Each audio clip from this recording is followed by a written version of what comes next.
Hello అండి, welcome to my show chit chat with Sravanthi. ఈరోజు chit chat with శ్రవంతిలో chit chat చేయడానికి మనతో ఉన్నారు సింగర్ అండ్ డాక్టర్ యశస్విని. తన గాత్రంతో బాలుగారిని సైతం అబ్బురపరిచిన వాయిస్ తనది. ఇవాళ తనతో చిట్ చాట్ మనం కంటిన్యూ చేద్దాం. హలో యశస్విని. హాయ్ అండి.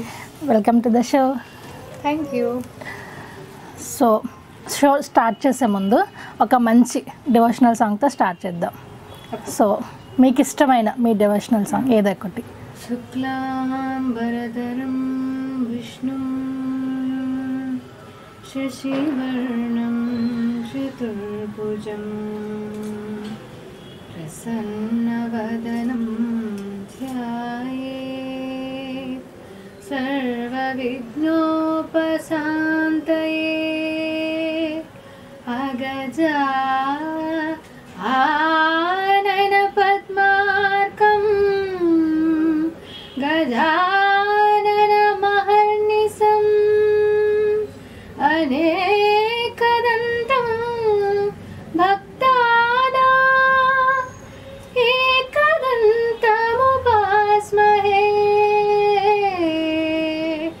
ఏకదంతముపాస్మహే.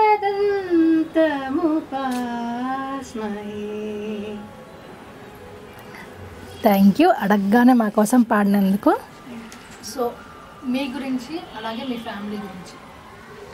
ఓకే, నేను అలోన్ అండి. I'm single daughter, single child. మా మదర్ ఫాదర్ అంతే. వేరే short and sweet family. Me mother father కానీ లేదా మీ రిలేటివ్స్లో కానీ ఎవరైనా ఈ సింగింగ్ బ్యాక్గ్రౌండ్లో ఉన్నారా? అసలు ఎవరూ లేరండి, సంబంధం కూడా లేదు. వాళ్ళు కూడా ఎక్స్పెక్ట్ చేయలేదు. ఇన్ఫ్యాక్ట్ నేను కూడా ఎక్స్పెక్ట్ చేయలేదు సింగింగ్కి వస్తాను అని చెప్పి. బట్ నా ఇంట్రెస్ట్ ఇలా డ్రైవ్ చేసింది నన్ను, అంతే. My passion and interest. మీరు ఏ ఏజ్లో ఈ సింగింగ్ జర్నీ అనేది స్టార్ట్ చేశారు? అంటే నేర్చుకోవటం కానీ. అంటే నేను సింగింగ్ ఎప్పుడు నేర్చుకోలేదు, అంటే సంగీతం ఎప్పుడు నేర్చుకోలేదు. ఎప్పుడు స్టార్ట్ చేసినా చిన్నప్పటి నుంచి సరిగమ పదనిస వరకు లేకపోతే సరళి స్వరాల వరకు వచ్చి ఆగిపోయేదాన్ని. దాని తర్వాత నాకే ఇంట్రెస్ట్ ఉండేది కదా, ఎందుకో తెలీదు. కానీ అంటే నేను బీడిఎస్ చదువుతున్నప్పుడు సెకండ్ ఇయర్లో థర్డ్ ఇయర్లో అట్లా చిన్న చిన్న షోస్ జరిగేవి. లోకల్ ఛానల్స్లో షోస్ జరుగుతుండే కదా, సింగింగ్ కాంపిటీషన్స్ అలా జరిగేవి. అలా పెద్ద పెద్ద వాళ్ళతో పరిచయం అయింది. అందరూ వాయిస్ మెచ్చుకున్నారు, బాగుంది అని చెప్పి. సో ఓకే నేను ట్రై చేసా. ఓకే బాగానే ఉంది voice, I will try a little more అని. అప్పుడు కూడా నేను జాయిన్ అవ్వలేదు సింగింగ్. అంటే ఎవరు ప్రాపర్ గురువు దొరకలేదు అప్పుడు ట్రై చేసినా దొరకలేదు. చిన్నప్పుడు దొరికినా నేను ట్రై చేయలేదు అది. సో తర్వాత ఇంకా అలా నా డెంటల్ అయిన తర్వాత అటు ప్రాక్టీస్ ఇటు సింగింగ్ రెండు ఐ వాజ్ మేనేజింగ్ అనమాట. I was trying my level best. సీరియస్గా మీరు సింగింగ్ ఎప్పుడు స్టార్ట్ చేశారు నేర్చుకోవడం అనేది? పర్టికులర్గా ఒక గురువు దగ్గర కానీ? సో సింగింగ్ అనేది నేను బీడిఎస్ అయిన తర్వాత నేను గురువు దగ్గర స్టార్ట్ చేశాను నేర్చుకోవడము. కాకపోతే నాకు టైం ఉండేది కాదు ప్రాపర్గా. అంటే రెండు ప్రొఫెషన్స్ని మేనేజ్ చేయడం చాలా కష్టం. ఐ స్టార్టెడ్ అండ్ దెన్ పాడతా తీగకి సెలెక్ట్ అయ్యాను. అది ఇంకా అసలు క్లౌడ్ నైన్. దాని తర్వాత మళ్ళీ నేను సీరియస్గా సింగింగ్ నేర్చుకోవడం స్టార్ట్ చేశాను. మళ్ళీ పాడతా తీగలో జాయిన్ అయిన తర్వాత సీరియస్గా స్టార్ట్ చేశాను. అంతవరకు నేర్చుకుంటున్నాను, ఓకే గోయింగ్ ఆన్. ప్రాక్టీస్ చేయట్లేదు, ఏం చేయట్లేదు, నేర్చుకుంటున్నాను. కానీ ఓకే అంటే నాకు ఏకసంతాగ్రహణం ఏమో నాకు తెలీదు. బట్ నాకు సింగింగ్ ఏదైనా ఒక నోట్ ఒకసారి ఇట్లా వినగానే నేను అది పట్టేసేదాన్ని. సో మా గురువు గారు కూడా ఏమనుకునేవారు, ఓహో నాకు పాడడం నాకు వచ్చేసింది, నేను బాగా ప్రాక్టీస్ చేసి వచ్చానని అనుకునేవారు. ఇన్ఫ్యాక్ట్ నేను ప్రాక్టీస్ చేసేదాన్ని కాదు. ఇంతకు ముందు రోజు క్లాస్లో ఆయన ఏం చెప్పారో అది గుర్తుపెట్టుకుని పాడేసేదాన్ని, అంతే. ఫస్ట్ నేను మోహనకృష్ణ గారి దగ్గర జాయిన్ అయ్యాను. కొన్ని రోజులు నేర్చుకున్నాను. దాని తర్వాత నాకు టైం కుదరక నేను మానేశాను. మళ్ళీ నేను హిందుస్థానీ ఆరాధన మ్యామ్ దగ్గర జాయిన్ అయ్యాను. ఫస్ట్ కర్ణాటక నేర్చుకున్నాను, తర్వాత హిందుస్థానీ జాయిన్ అయ్యాను. అంటే కంప్లీట్ చేయలేదు, నేర్చుకున్నాను బేసిక్స్ అంతా. ఓకే నెక్స్ట్ హిందుస్థానీ నాకు చాలా బాగా నచ్చింది. కర్ణాటక కూడా బాగుంటుంది కానీ యాజ్ అ బిగినర్గా అది కొంచెం కష్టం అనిపిస్తుంది. హిందుస్థానీ అలా ఉండదు, బేసిక్ నుంచి కొంచెం ఈజీగా ఉంటుంది, స్వరాలైనా సరే ఏదైనా సరే. అండ్ పాడతా తీగ అసలు ఛాన్స్ ఎలా వచ్చింది? యాజ్ యూజువల్ అందరిలాగానే సెలెక్షన్స్కి వెళ్ళాను, సెలెక్ట్ అయ్యాను. ఫస్ట్ టైం అయితే సెలెక్ట్ అయ్యాను కానీ ఫైనల్ ఆడిషన్స్లో సెలెక్ట్ అవ్వలేదు. చాలా డిసప్పాయింట్ అయ్యాను. మళ్ళీ నాకు ఫైనల్ ఆడిషన్స్కి కాల్ వచ్చింది, అప్పుడు సెలెక్ట్ అయ్యాను. ఐ వాజ్ ఇన్ Cloud9 ఇంకా అప్పుడు చాలా హ్యాపీ అనిపించింది. ఆనందంతో పాటు మీకు మీదే పడదీగా లాస్ట్ బ్యాచ్ అని కూడా చెప్పచ్చు. ఆ జర్నీ అవుతున్నప్పుడే నాకు తెలిసి ఆ సాడ్ న్యూస్ అనేది మీరు వినుంటారు లేదా? కంప్లీట్ అయిపోయిన తర్వాత ఆయనకి అలా వచ్చిందని తెలిసింది. సో టెలికాస్ట్ తర్వాతే జరిగింది? లేదండి, యాక్చువల్లీ మాకు టెలికాస్ట్ ఎలా అంటే ఈరోజు ఒక ఎపిసోడ్ షూట్ అయితే 3 months తర్వాత దాని టెలికాస్ట్ ఉంటుంది. 3-4 months అలా ఉంటుంది. సో అంత గ్యాప్ ఉంటుంది. మీరు కంటిన్యూగా బాలుగారితో ట్రావెల్ చేశారు, కాంప్లిమెంట్స్ కానీ సజెషన్స్ కానీ అన్నీ తన దగ్గర నుంచి తీసుకున్నారు. సో మీకు ఆ బ్యాడ్ మూమెంట్ కానీ బ్యాడ్ సిచ్యువేషన్ అది అనౌన్స్ చేసినప్పుడు వేరే వాళ్ళు అంటే జనరల్గా మర్చిపోతారు ఒకటి ఏదైనా ఇన్సిడెంట్ ఇది అని చెప్పేసి, కానీ మీరు అదే ట్రావెల్లో మీరు అవే పాటలు పాడుతూ ఎలా అనిపించింది అప్పుడు? ఎలా రిసీవ్ చేసుకోగలరు? ఎందుకంటే మేము ఏమంటారు ఒక అభిమాని, మేమే ఒకలాంటి బాధ అనమాట ఎక్స్ప్రెస్ చేయలేంది, కానీ మీరు కంటిన్యూ చేశారు, ట్రావెల్ చేశారు. సో మీకు ఎలా అనిపించింది అసలు? అంటే చాలా బాధగా అనిపించింది. ఫస్ట్ ఏంటంటే బాలు గారితో ఎవరైనా ఒక 10 నిమిషాలు పావుగంట మాట్లాడినా సరే ఆయన ఒక ఫ్యామిలీ మెంబర్ ఏమో అనే ఫీలింగ్ వచ్చేస్తుంది ఎవరికైనా సరే. అంటే ఆయన వే ఆఫ్ టాకింగ్ అయినా కానీ, ఆయన వే ఆఫ్ స్పెండింగ్ అయినా కానీ, ఆయన ఇంత చిన్న పిల్లల నుంచి ఎంత పెద్దవాళ్ళతోనైనా వాళ్ళకి సమానంగా ఆయన మాట్లాడతారు. అంటే ఎవరికైనా ఇంట్రెస్టింగ్గా ఉంటుంది, ఎవరికి బోర్ కొట్టదు. అంటే ఆయన మాట్లాడుతుంటే ఇంకా వినాలి, ఇంకా అసలు బోర్ అనేదే ఉండదండి. ఆయన మాట్లాడితే ఏదైనా టాపిక్ మీద డిస్కస్ చేసినప్పుడు కానీ, ఏదైనా చెప్పినప్పుడు కానీ, ఈవెన్ మాకు మిస్టేక్స్ చెప్తూ ఉంటారు. అది కూడా చాలా జోవియల్గా చెప్తారు. అండ్ మాకు కూడా ఎలాంటి ఫీలింగ్ వస్తుందంటే ఎస్ నెక్స్ట్ టైం నేను ఇది ఇంప్రూవ్ చేసుకోవాలి, నెక్స్ట్ టైం నేను ఈ తప్పు చేయకూడదు అనే ఒక ఫీలింగ్ వస్తుందన్నమాట. అలా చెప్తారు ఆయన. So it will be very inspiring. ఆయన మాట్లాడే ప్రతి మాట, ఆయన చెప్పే ప్రతి సంఘటన, ఆయన లైఫ్లో జరిగినవైనా కానీ ఏదైనా కావచ్చు. సో ఆయన వాళ్ళ గురువులకు ఇచ్చే రెస్పెక్ట్ అయినా కానీ, ఆయన లైఫ్లో ప్రతి ఒక్కరిని పొగుడతారు తెలుసా, ప్రతి ఒక్కరిని గుర్తుపెట్టుకుంటారు. ఆ పాట గురించి కానీ అసలు బ్యాక్గ్రౌండ్ మనకి జానకమ్మ దగ్గర నుంచి ఘంటసాల మాస్టర్ దగ్గర నుంచి ప్రతి ఒక్కళ్ళ గురించి ఎక్స్ప్లెయిన్ చేస్తూ మీకు బాగా మోటివేట్ చేస్తూ మంచి సపోర్ట్ అనేది ఇస్తూ ఉంటారు కదా. సో చాలా బ్యాడ్ సిచ్యువేషన్ అది ఆబ్వియస్లీ. అంటే ఆయనలో చాలా పాజిటివ్ వైబ్రేషన్ ఉంటుంది. ఆయన ఇలా సెట్స్ మీకు అడుగు పెడుతూ ఉంటేనే we can feel that positive aura. అంటే ఇంతకుముందు నేను ఇవన్నీ నమ్మేదాన్ని కాదు, బట్ ఆయన ఉన్నప్పుడు నిజంగానే ఒక స్టేజ్ మీద ఒక పాజిటివ్నెస్ ఉండేది. మేము క్యాజువల్గా కూర్చునే వాళ్ళం, మేకప్స్ అన్నీ వేసుకొని డ్రెస్సింగ్ అంతా అయిపోయి కూర్చునే వాళ్ళం. ఆయన వచ్చిన తర్వాత ఆ పాజిటివ్నెస్ ఫీల్ మాకు అర్థమయ్యేదన్నమాట. Some positive vibration is around us. అలా ఉండేది మాకు, చాలా బాగుండేది.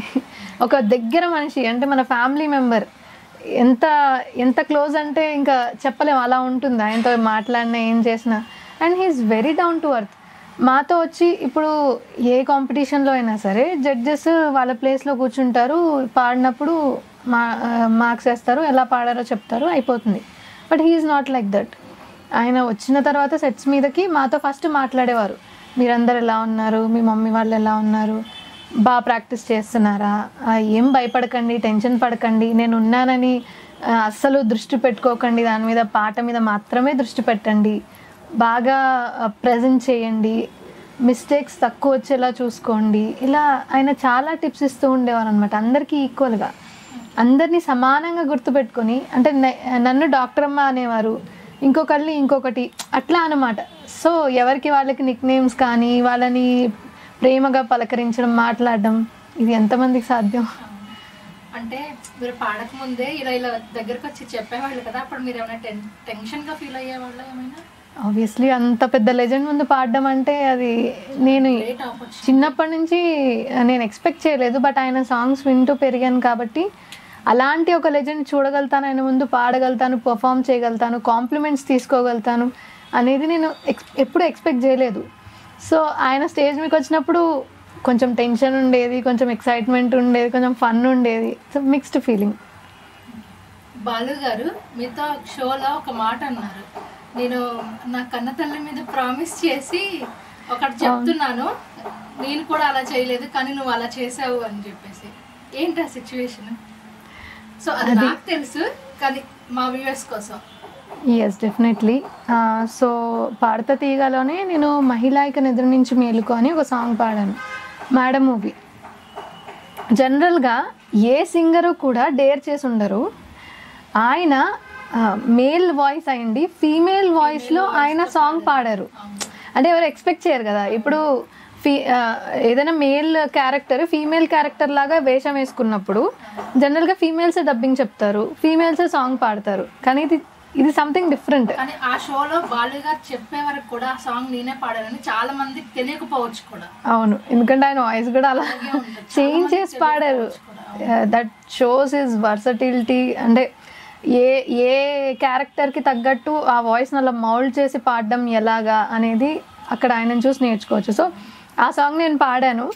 పాడినప్పుడు ఆయన చాలా, అసలు మీరు ఇప్పటికీ యూట్యూబ్లో మీరు చూసుంటే ఆయన ఎక్సైట్మెంట్, ఆయన ఎక్స్ప్రెషన్స్, నేనైతే ఆయన నుంచి ఇట్లా ఆయన ఇటు సైడ్ కూర్చుంటారు అనమాట, ఇలా చూసి పాడుతున్నాను, ఆయన ఎక్స్ప్రెషన్స్ చూసి మధ్యలో ఇలా మీరు అది కూడా అబ్జర్వ్ చేయొచ్చు.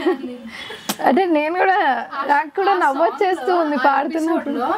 బాలు గారు మీకు నేను నెగిటివ్ కామెంట్స్ చెప్పను, కానీ ఆ సాంగ్ గురించి మీ గురించి నెగిటివ్ కామెంట్స్ పక్కన పెడితే మీ గురించే చెప్పారు. ఆ సాంగ్ గురించి కానీ మీరు ఎలా పాడింది అది నిజంగా పళ్ళు రాలు కొట్టేవాళ్ళ. అంటే జనరల్గా ఒక మన టెండెన్సీ ఏంటంటే మనం ఫీమేల్స్ కాబట్టి ఫీమేల్ విప్లవం ఆ మూడ్లోకి వెళ్ళినప్పుడు ఆ ఎక్సైట్మెంట్ వచ్చేస్తుంది. నేను ఇంకా ఎక్స్ప్రెసివ్గా పాడతాను, సో అది ఇంకా అలా షోకేజ్ అయిపోయింది అనమాట. సో ఆ పాట ఏదైనా మా కోసం 2 లైన్లు. ఓకే. మహిళాయిక నిదుర నుంచి మేలుకో, తరతరాల ఈ దుస్థితి తెలుసుకో, చలో ముందుకు భయాలెందుకు, స్వశక్తి చూపి సాగు ముందుకు.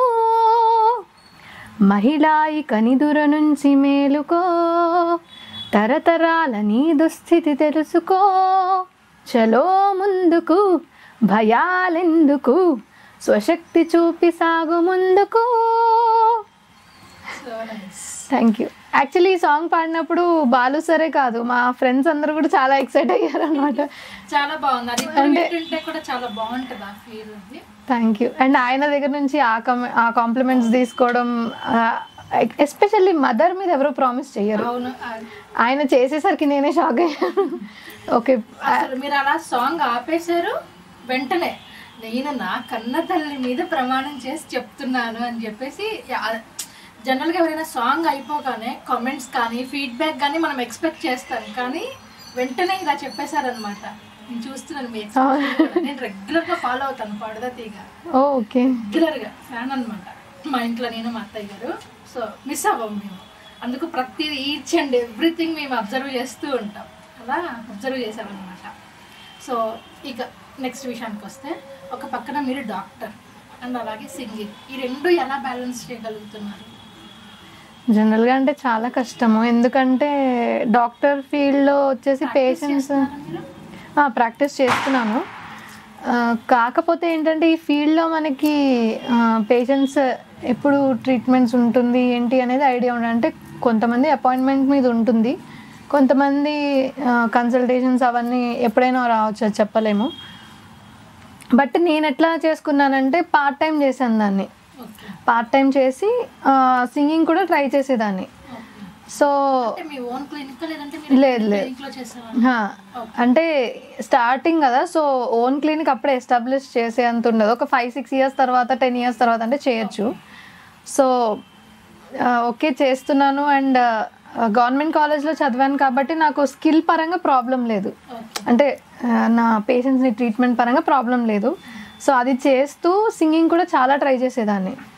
చేస్తూ చేస్తూ చేస్తూ అలాగే పరిచయాలు అందరితోని, అంటే నెట్వర్క్ ఏర్పడి ఆఫర్స్ రావడం. లైక్ మూవీస్లో కూడా నేను పాడుతున్నాను, స్మాల్ బడ్జెట్ మూవీసే, but still I'm happy that I'm singing and I'm able to listen to my voice. ఒక పర్టికులర్ మూవీలో ఎవరైనా నేను పాడిన పాట యాక్ట్ చేయడం అట్లా చూసి కొంచెం హ్యాపీనెస్ వస్తుంది నాకు. ఫస్ట్ టైం మీరు స్టేజ్ మీద కానీ ఆడిషన్స్ కానీ మీరు ఫస్ట్ పాడిన పాట ఏంటి? అంటే పాడతా తీగ కోసమా? పాడతా ఓకే, పాడతా తీగ కోసం ఆడిషన్స్లో ఓకే పాడాను. బట్ ఫస్ట్ సాంగ్ పాడతా తీగలో పాడింది ఫస్ట్ సాంగ్ చెప్తాను మీకు. నిన్ను వెతికి వెతికి చూసి అని, మీరు ఫాలో అయ్యంటే మీకు గుర్తుండి ఉంటుంది.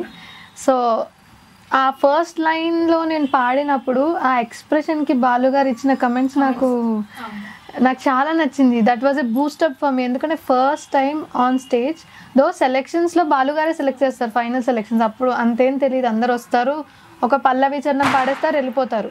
But this is the show, first episode, first song. So ఆయన అలా కాంప్లిమెంట్ ఇచ్చేసరికి నాకు చాలా బూస్టప్ అనిపించింది. ఆ ఫస్ట్ లైన్ ఒకసారి పాడేసి వెళ్ళిపో అన్నారు. ఎక్స్ప్రెషన్ బాగుంది, బాగా పాడావు, కామెంట్స్, కాంప్లిమెంట్స్, ఎవ్రీథింగ్. ఆయన ఏం చెప్పినా సరే అది నాకు పాజిటివ్గానే అనిపించేది. అదా నేను వెతికి వెతికి చూసి అలిసింది పొడుచు వయసు, నిన్ను తలచి తలచి మనసు నలిగింది నీకు తెలుసు, మరుపేల వలపు వేళ మెరుపైన మేఘమాల, కన్నీటి కలువ పూల వెన్నెల్లు కరుగు వేళ, కనరాని చారుశీల, oh my love, oh my love, oh my love, oh my love, నిన్ను వెతికి వెతికి చూసి అలిసింది పొడుచు వయసు.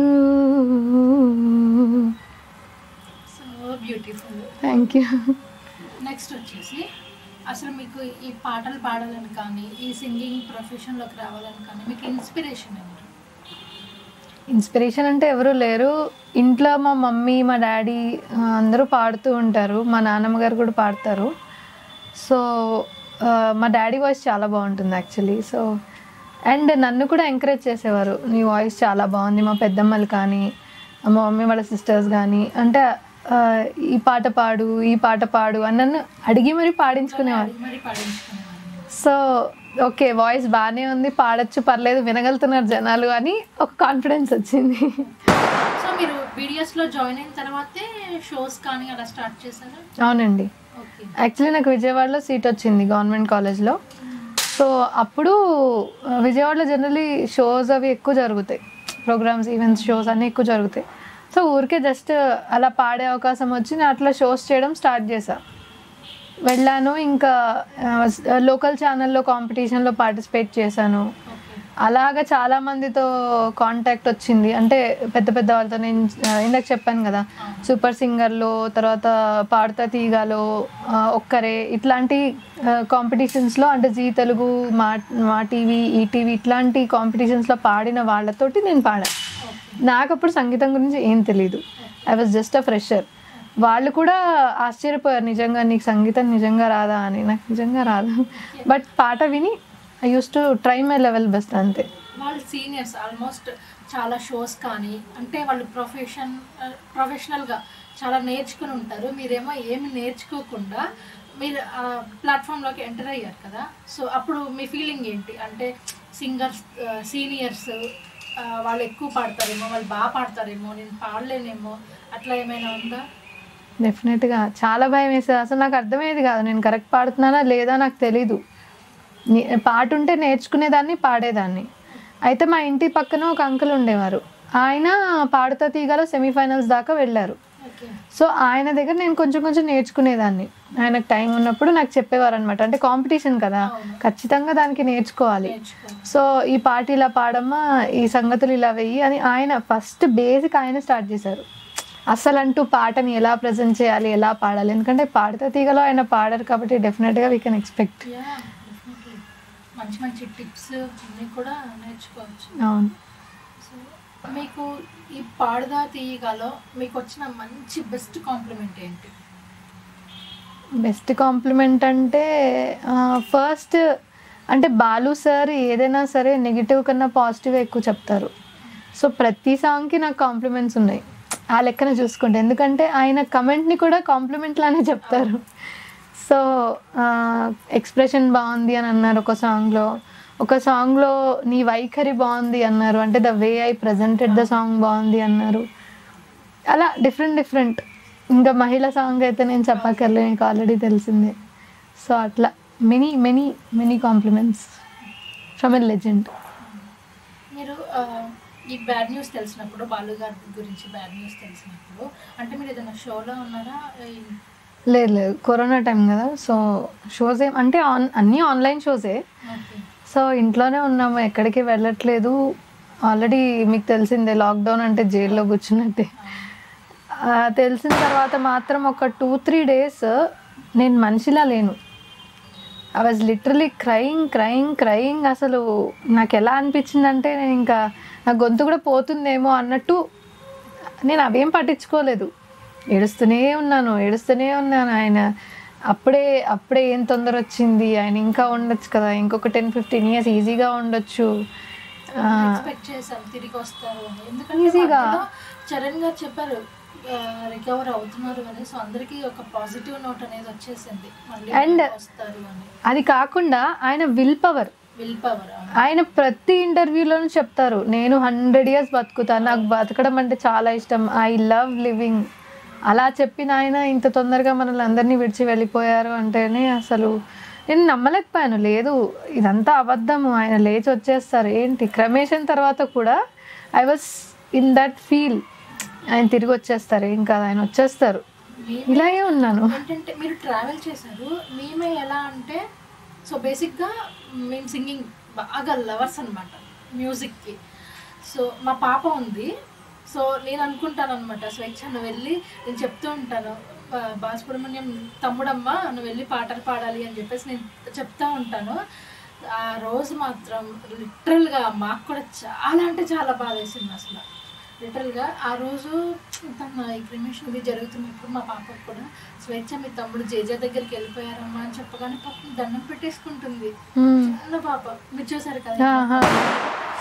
ఆ రోజు అసలు నిజంగా మాకు కూడా చాలా అంటే చాలా బాధేసింది. అందుకే అంటున్నాను, ఇప్పుడు మేమున్నాము, ఒక వర్క్లో పడిపోతే మర్చిపోతాము, మళ్ళీ సాంగ్స్ పెట్టుకుంటే మళ్ళీ గుర్తొస్తుంది. కానీ మీరు అదే ట్రావెల్ చేస్తారు, అదే చాలామంది సింగర్స్ కూడా చెప్తా ఉన్నారు, అదే ట్రావెల్ చేస్తాము ఇది. అప్పుడు జానకమ్మ గారు కూడా నోట్ రిలీజ్ చేశారు, దేవుడు చాలా చెడ్డవాడు. నిజంగానే అండి, ఆయన విషయంలో అయితే నేను అదే అనుకుంటున్నాను, దేవుడు చాలా పెద్ద తప్పు చేశాడు. అంటే అలా అనకూడదు, బట్ వై సో ఎర్లీ, ఎందుకు ఆయన అంత తొందరగా తీసుకెళ్ళడం ఎందుకు? ఇంకా చాలా మందికి ఆయన ఇన్స్పిరేషన్ గా ఉండాలి. ఇన్స్పిరేషన్, అలాగే చాలా మంది పిల్లల్ని కూడా రెడీ చేసేవాళ్ళు. ఎందుకంటే పాడుదా తీగ అనే షో వచ్చిన తర్వాత మన ఇండస్ట్రీకి ఎంతమంది సింగర్స్ వచ్చారంటే, అసలు చాలా మంది ఇప్పుడున్న సింగర్స్ అందరూ ఆల్మోస్ట్ అక్కడి నుంచి వచ్చిన వాళ్ళు నాకు తెలిసినంత. అంటే ఒకవేళ పాడుతా తీగ ప్లాట్ఫామ్ కాకపోయినా బాలు సార్తో ఒకసారైనా పాడున్నారు. ఆయన ఎంకరేజ్మెంట్ కూడా ఉన్న వాళ్ళే అండి. ఇప్పుడున్న సింగర్స్ అందరూ కూడా, ప్రజెంట్లో ఉన్న సింగర్స్ అందరూ కూడా బాలు సార్తో పాడిన వాళ్ళు, బాలు సార్ ముందు పాడిన వాళ్ళు, అండ్ ఆయనతో ఖచ్చితంగా జర్నీ చేసిన వాళ్ళు. షేర్ చేసుకొని సింగర్ అంటూ లేరేమో అని నాకు అనిపిస్తూ ఉంటుంది.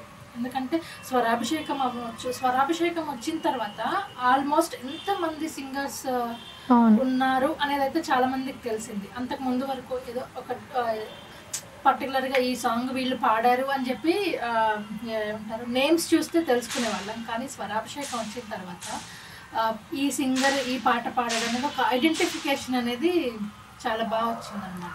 మీరు పార్టిసిపేట్ చేశారు ఎప్పుడైనా స్వరాభిషేకంలో? లేదండి, అన్ఫార్చునేట్గా ఐ కుడెంట్. ఇన్ ఫ్యూచర్ ఏమో తెలియదు కానీ, బట్ అంటే నాకు కూడా ఉండేది బాలసార్ తోటి ఒక్క పాటన పాడాలి అంటే. స్వరాభిషేకం అనే కాదు, any show, any stage show కానీ, లేకపోతే ఎనీ రికార్డింగ్, ఆయనతో ఒక్క పాట పాడాలి అనిపించేది. అంటే that is my life time dream. But it's okay, ఏం చేయలేము ఇప్పుడు. సో నెక్స్ట్ ఇంకో విషయం, జానకమ్మ గారితో మీకున్న రిలేషన్, మీ అనుబంధం కానీ, ఆవిడతో మీకున్న ర్యాప్ గురించి. Janakamma is a sweet heart. అసలు నిజంగా బాలు సార్ని జానకమ్మని చూస్తే లెజెండ్స్ నిజంగా ఇంత డౌన్ టు ఎర్తే ఉంటారేమో అని అనిపిస్తుంది. అంటే వాళ్ళు ఇప్పుడు ఉన్న అప్కమింగ్ సింగర్స్తో మాట్లాడే తీరు కానీ, వాళ్ళని ఎంకరేజ్ చేసే పద్ధతి కానీ, అంటే నువ్వు నా ముందు ఎంత అనేది వాళ్ళు ఎప్పుడూ చూపించలేదు. నేను జానకమ్మని ఫస్ట్ టైం కలిసినప్పుడు కూడా ఆవిడ ఆశీర్వదించి నాతో ఒక పాట పాడించుకొని, చాలా బాగా పాడుతున్నావు అమ్మ, చాలా బాగుంది, మంచిగా ప్రాక్టీస్ చేస్తూ ఉండు, ఇంకా మంచిగా పాడు అని అలా ఎంకరేజ్ చేసి ఒక ఫ్యామిలీ మెంబర్ లానే. నేను ఈవెన్ వీడియో కాల్ కూడా మాట్లాడించాను మా మమ్మీ వాళ్ళతోటి. ఈవెన్ అప్పుడు కూడా చాలా బాగా మాట్లాడారు. అంటే సమ్ థర్డ్ పర్సన్ వీళ్ళతో నేను మాట్లాడేది ఏంటి అనే ఒక ఫీలింగ్ ఆవిడకి ఎప్పుడూ లేదు. నేను ఫోన్ చేసి మాట్లాడినప్పుడు కూడా బాగున్నావా, నేను గుర్తున్నానమ్మా అంటే, నేను మర్చిపోలేదమ్మా, నాకు గుర్తున్నావు. అలా పలకరింపు కానీ, మాట తీరు కానీ అసలు చెప్పలేము. ఈవెన్ రావు బాల సరస్వతి గారు కూడా, ఇక్కడ నేను ఆవిడ గురించి ఎందుకు చెప్తున్నానంటే, ఒక ఫంక్షన్కి వెళ్ళినప్పుడు జానకమ్మ, సరస్వతమ్మ ఇద్దరు ఉన్నారు. Maybe Rao Bala Saraswatamma most of them maybe మీకు తెలియకపోవచ్చు, బట్ ఆవిడ కూడా చాలా మంచి సింగరు. జానకమ్మ వాళ్ళ టైంలోనే ఆవిడ కూడా పాడారు, చాలా పాటలు పాడారు. సో ఆవిడైతే అసలు చెప్పక్కర్లేదు. ఆవిడైతే ఆవిడ సొంత మనవరాల్లాగా అట్లా చూసుకొని, ఇంటికి రామ్మా, నువ్వు ఎప్పుడైనా మా ఇంటికి రావాలి అని ఇంటికి పిలిచి మేమందరం వెళ్ళాము. మేము ఫ్యామిలీ అందరం ఆవిడ ఇంటికి కూడా వెళ్ళాము. She felt so happy. వస్తూ ఉండమ్మా, చక్కగా బాగుంది ఇలా మీరందరూ వస్తూ ఉంటే అని అట్లా. So she was happy. And ఇంకో విషయానికి వస్తే, మీరు ఈ మధ్యన ఒక ఆల్బమ్ సాంగ్ చేశారు, బుట్టబొమ్మ ఫీమేల్ వర్షన్.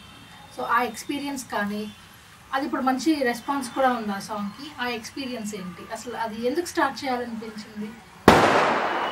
సో జనరల్గా మూవీస్లో పాడడం ఓకే, ఇంకెవరైనా ఆల్బమ్ సాంగ్స్కి పిలిస్తే లైక్ దేవుడి పాటలో ఇంకేదైనా పాట పిలిచినప్పుడు వెళ్ళడం, పాడడం, ఆ సాంగ్, ఫోక్ సాంగ్, అది ఇది okay, that is all fine. But నేనంటూ చేసుకునే సాంగ్ ఒకటి ఉండాలి అని నేను ఎప్పుడూ అనుకునేదాన్ని. సో ఓకే, అట్లా ఇది ఎప్పటి నుంచో వస్తున్న ఐడియా, అది ఐడియాగానే మిగిలిపోయింది. ఫస్ట్ ఏమనుకున్నా అంటే మ్యాషప్స్ అనుకున్నా, ఇంకెవరైనా సింగర్స్ ఉంటే వాళ్ళతో కలిసి చేద్దాం, వర్కౌట్ అవ్వలేదు. సరే, తర్వాత ఇంకా ఫైనల్గా నాకు లిరిక్ రైటర్ ఒక మంచి ఫ్రెండ్ ఉన్నారు, Ranjit. Is a very good friend of mind. So నేను తనని అడిగాను, ఇలా నేను ఫీమేల్ వర్షన్ చేద్దాం అనుకుంటున్నాను, లిరిక్స్ మీరే రాయాలి అని. ఆయన వెంటనే ఒప్పుకొని, నేను రాస్తాను, లిరిక్స్ రాసి ఇచ్చేస్తాను, ఇంకా పాడడము మీదే పాడడం అని చెప్పి ఆయన లిరిక్స్ రాసి, అండ్ అలాగే కంపోజింగ్ కూడా ఆయనే చూసుకొని, ధీరజ్ గారితో కంపోజింగ్కి ఆయనే మాట్లాడి సాంగ్ రెడీ చేసి నా చేత పాడించి, తర్వాత శివ గారు ఆయన మొత్తం కెమెరా వర్క్, ఎడిటింగ్ వర్క్ ఇవన్నీ ఆయనే చూసుకొని, సో వీళ్ళందరి సహకారంతో ఈ సాంగ్ నేను కంప్లీట్ చేయగలిగాను సక్సెస్ఫుల్గా. I'm very happy for that. And Aditya music వాళ్ళకు కూడా చాలా థ్యాంక్స్, ఎందుకంటే నా కృషిని వాళ్ళు అర్థం చేసుకొని వాళ్ళ ఛానల్లో వాళ్ళు రిలీజ్ చేయడానికి ఒప్పుకున్నారు కాబట్టి I'm very happy for that.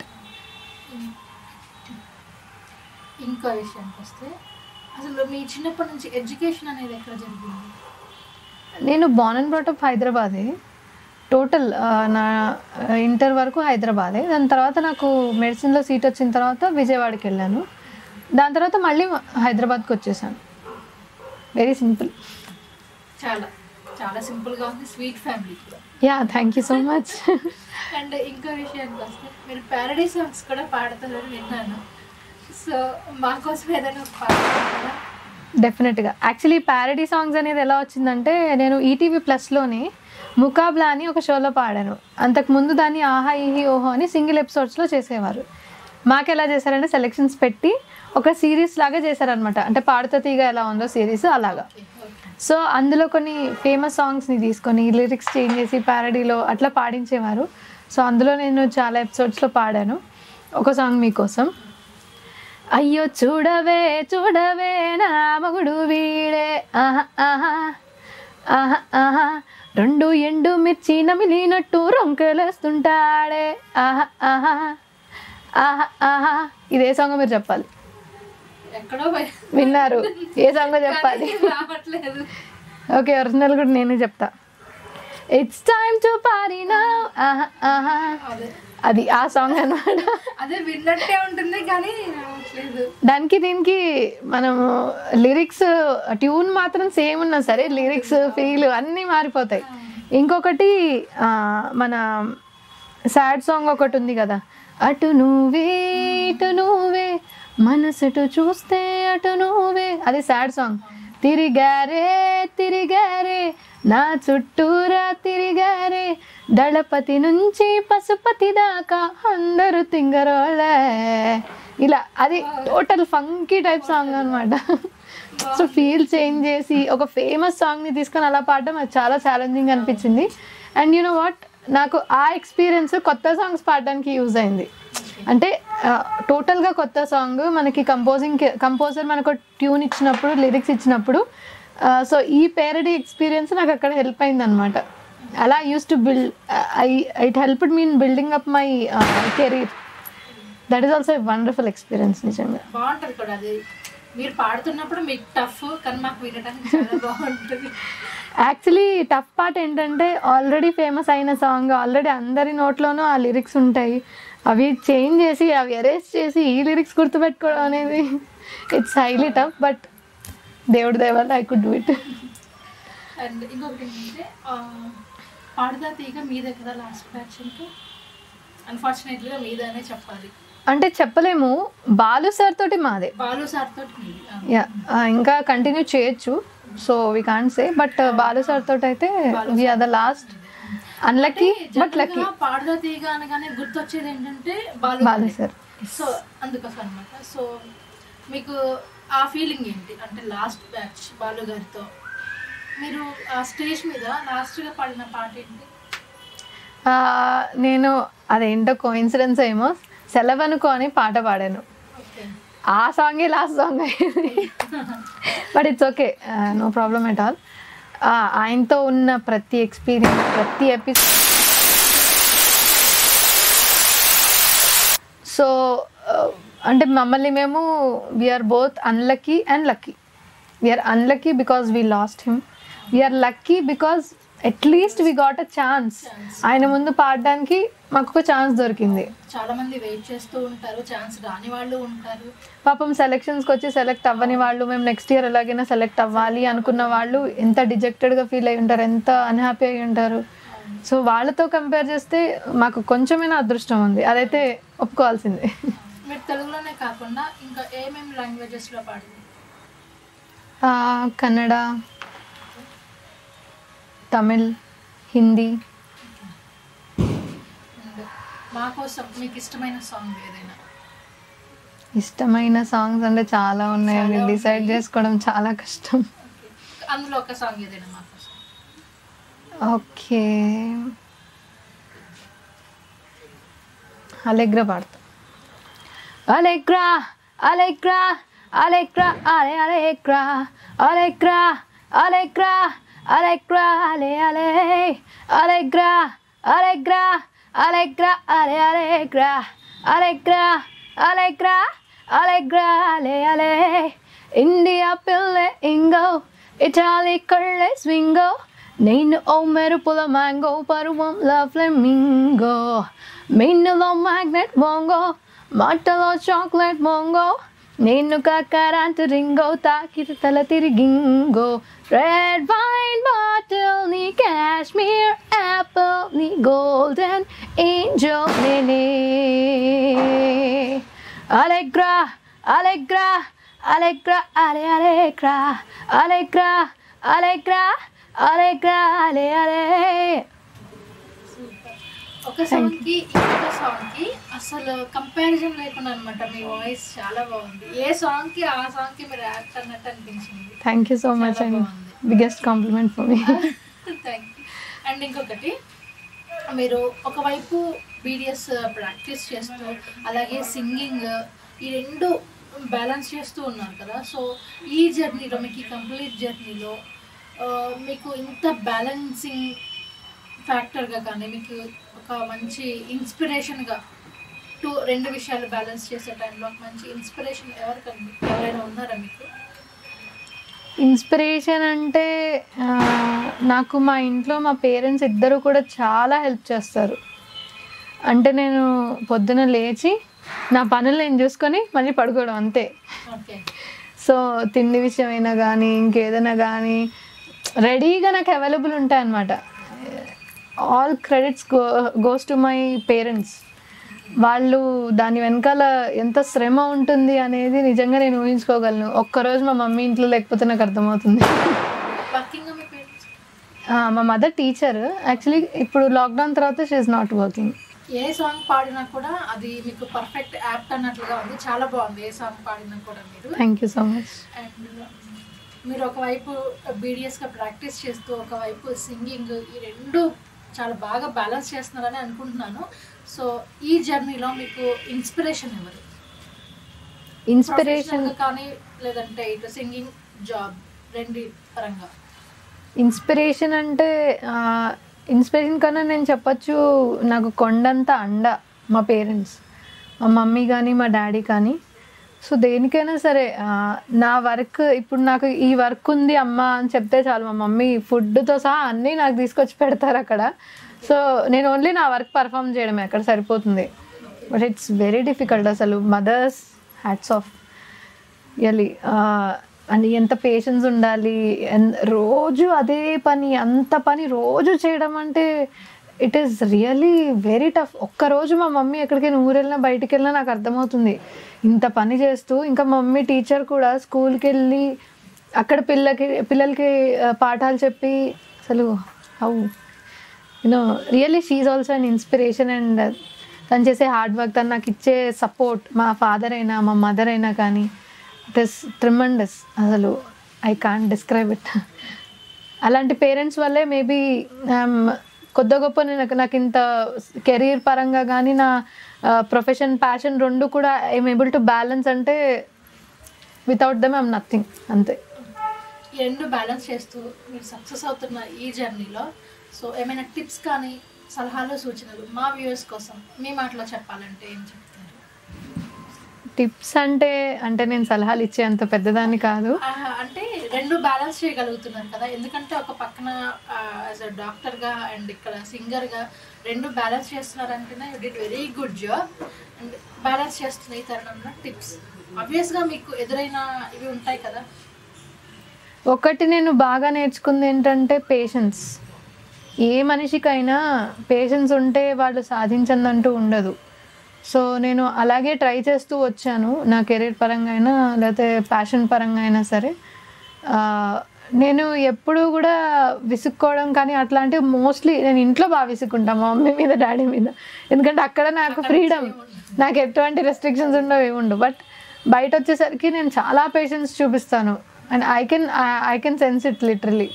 And అది కాకుండా నేను ఏదైనా ఒకటి చేయాలి, ఒక పని ఏదైనా మొదలు పెడితే అది ఎట్లాగైనా కంప్లీట్ చేయాలి, ఎంత కష్టమైనా సరే అని ఒక పట్టుదలకు ఉంటుంది కొంచెం. అంటే నా గురించి నేను చెప్పుకోవడం అని కాదు కానీ నాకు అలా అనిపిస్తుంది. ఎందుకంటే ఏదైనా మధ్యలో వదిలేయడం నాకు అస్సలు ఇష్టం ఉండదు. సో మేబీ ఆ రెండు దే ఆర్ డ్రైవింగ్. పట్టుదల ఉంటే ఆటోమేటిక్గా రెండు కూడా మనం ఏ ప్రొఫెషన్లో ఉన్నా రెండు కూడా అంటే పట్టుదల కన్నా మొండితనం అనొచ్చు.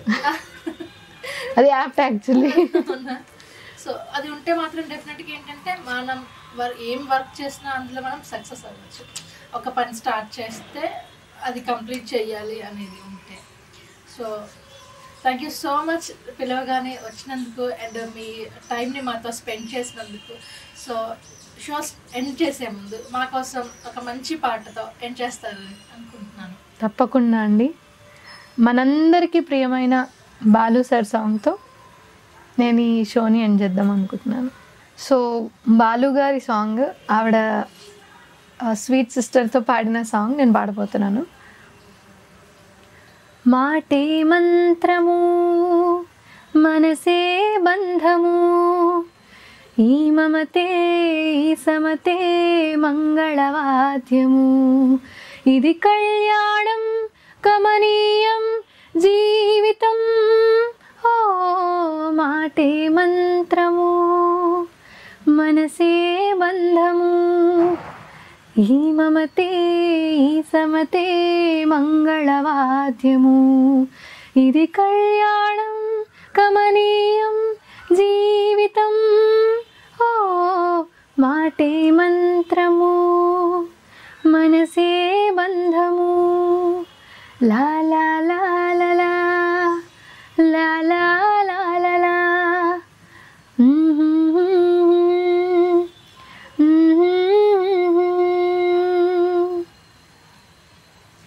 Thank you so much.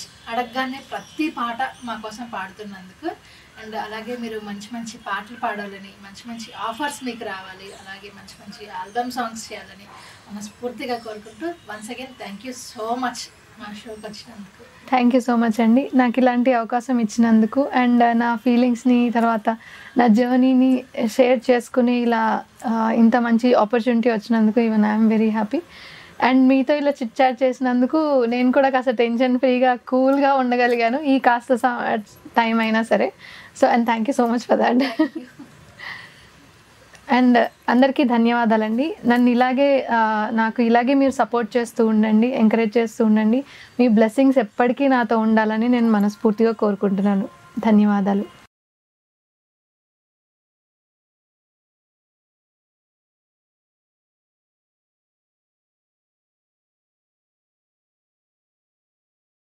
Hi viewers, ఇలాంటి మరిన్ని ఇంట్రెస్టింగ్ వీడియోస్ కోసం please subscribe to Sravanthi talk.